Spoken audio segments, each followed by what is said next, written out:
وہ مہمان اعزاز ہیں، میں بلا تاخیر جو ہے وہ ملتمس ہوں ہمارے مہمان اعزاز ڈاکٹر عقیل احمد صاحب، آپ ایسوسیٹ پروفیسر ہیں یونیورسٹی آف لاہور سے، آپ سے گزارش ہے کہ آپ تشریف لیں۔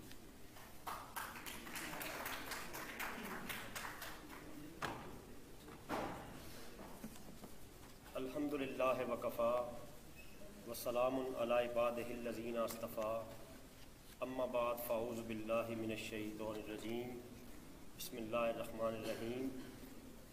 لقد کان لکم فی رسول اللہ اسوۃ حسنہ، صدق اللہ العظیم۔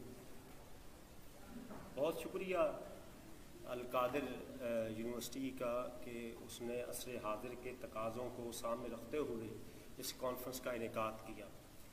اور میں اگر اپنے دل کی بات کہوں، ہم لوگ تصوف کے تذکروں میں اکثر سنتے تھے کہ صوفی شہروں سے دور کسی پہاڑ کے اوپر چلے جاتے تھے۔ آج تصوف پڑھنے اور بیان کرنے والوں کو ڈاکٹر ظہور اللہ صاحب نے پہاڑوں کے درمیان بلا لیا کہ جناب آئیے ذرا ادھر ہی اسی ماحول میں بیٹھ کر کچھ نہ کچھ تصوف کی بات ہو جائے، تو اللہ ان کو جزائے خیر دے۔ میں نے دو چار باتیں کرنی ہیں۔ ادبیات تصوف میں نقوش سیرت۔ عموماً عصر حاضر کا یہ شعور یہ کہتا ہے کہ صوفی نے شریعت محمدی کے پیرالل کوئی شریعت دی ہے۔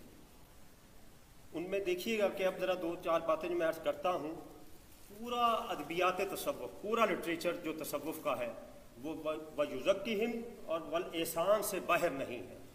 اور صوفیاء خود کس طرح حدیث، سیرت اور سنت سے تمسک کیا کرتے تھے۔ حضرت بشر حافی رحمۃ اللہ علیہ وہ فرماتے ہیں، میں حدثنا کہنے میں ایک حلاوت محسوس کرتا ہوں۔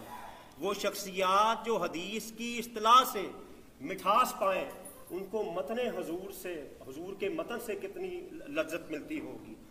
اور حضرت سہل بن عبداللہ تستری رحمۃ اللہ علیہ ایک بار سنن ابی داؤد کے مؤلف امام ابی داؤد کے پاس آئے اور کہنے لگے، جب وہ آئے تو لوگوں نے کہا حضرت بہت بڑے اپنے وقت کے شیخ ہیں، تو وہ کھڑے ہو گئے۔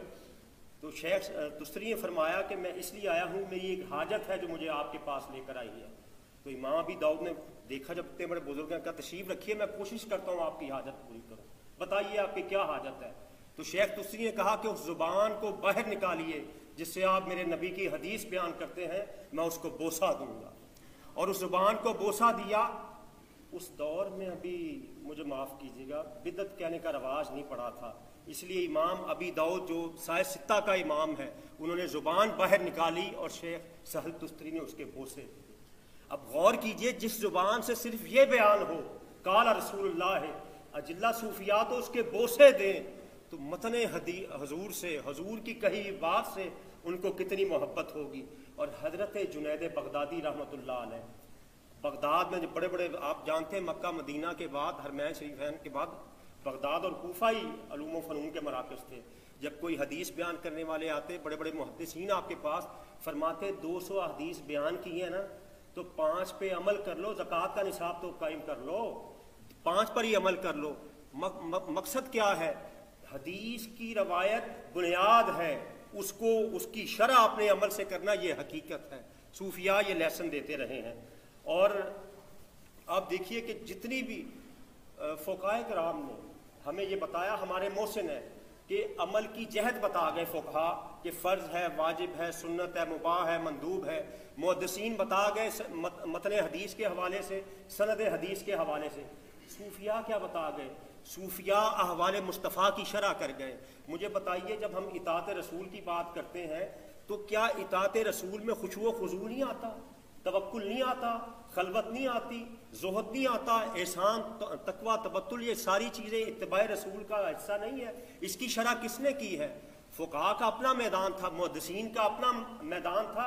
ان تمام امور کی جو باطنی کیفیات ہیں، جو الاحسان کی طرف لے کر جاتی ہیں، ان کی شرح ہمیں ادبیات تصوف میں ہی ملے گی۔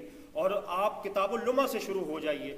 کتاب اللمع میں جب بھی محقق مقالہ پیش کر رہے تھے، نبی کریم علیہ الصلوۃ والسلام کے حوالے سے حضرت شیخ ابو نصر سراج طوسی نے باقاعدہ ابواب بنائے ہیں، صوفیاء اور اتباع رسول، اور خصائص رسول اللہ قرآن کی روشنی میں، خصائص رسول اللہ حدیث کی روشنی میں، اور پھر صوفیاء کے اقوال نقل کیے ہیں سیرت اور سنت کے حوالے سے۔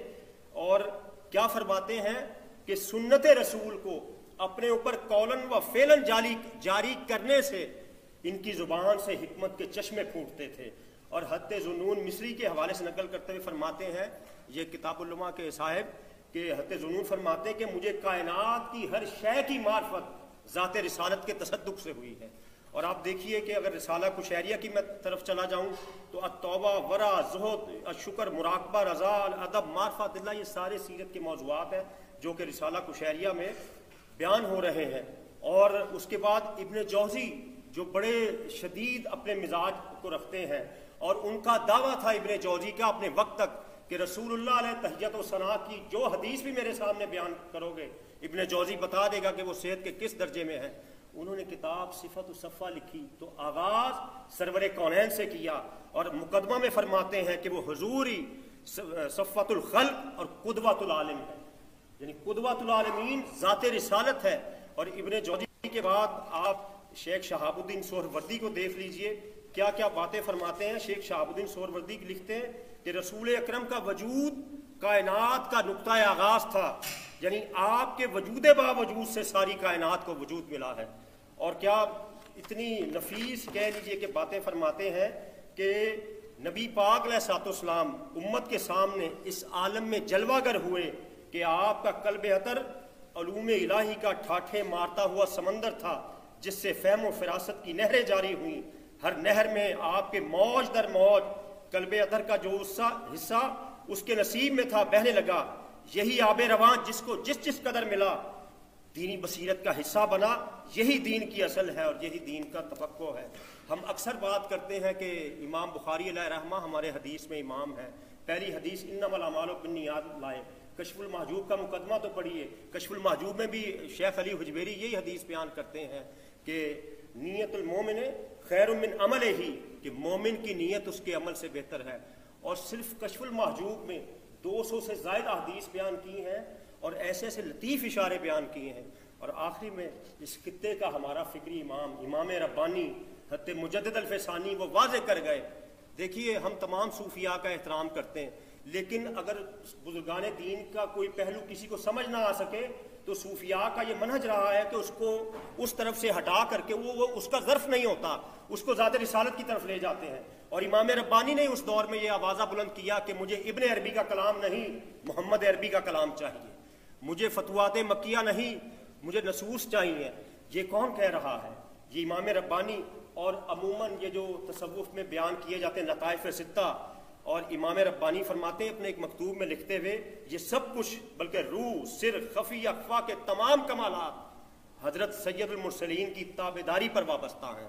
اور اگلے مکتوب میں جواہر خمسہ جن کا تعلق عالم امر سے ہے ان کے حوالے سے آپ فرماتے ہیں امام ربانی کہ عالم امر کے ان جواہر خمسہ کا ادراک کرنا اور ان کی حقیقت پر اطلاع پانا حضرت محمد رسول اللہ کی کامل تابعداروں کا نصیب ہے، یعنی خلاف پیمبر کسے نہ رسید. اور اقبال نے فرمایا تھا نا کہ مصطفیٰ برساں خیش راہ کے دی ہماہوس گر باؤ نہ رسیدی تمام بلابی است. یہ تمام صوفیاء کا صوفی اپنی طرف منہ نہیں کرواتا تھا، لوگوں کے ظاہر کا منہ کعبے کی طرف کرتا تھا اور ان کے باطنی شعور کا رخ مدینہ منورہ کی طرف کرتا تھا. واللہ اگر کوئی صوفی بھی اپنی ذات کو منواتا تو وہ مٹ جاتا. صوفی نے اپنی ذات کو مٹا کر اللہ اور اس کے رسول کی طرف بلایا ہے، اور رب کی سنت ہے کہ جو رب کو یاد کرتا ہے رب اس کو باقی رکھتا ہے. اللہ کریم ہماری ان صوفیاء کے ساتھ نسبتوں کو مزید اتقاء نصیب فرمائے اور اسی طرح اہل حق کی بزمیں سجتی رہے اور ہم نئے نئے آئیڈیاز سے، تحقیقات سے باصرہ نواز بھی ہوتے رہیں. اللہ کریم اس ادارے کو سلامت رکھے، بالخصوص شعبہ علوم اسلامیہ ڈاکٹر ظہور اللہ ادری صاحب کو اپنے شان شان جزا دے کہ انہوں نے شہر کی روشنی اور ہنگاموں سے دور یہ بزم سجائی. والسلام علیکم ورحمۃ اللہ وبرکاتہ.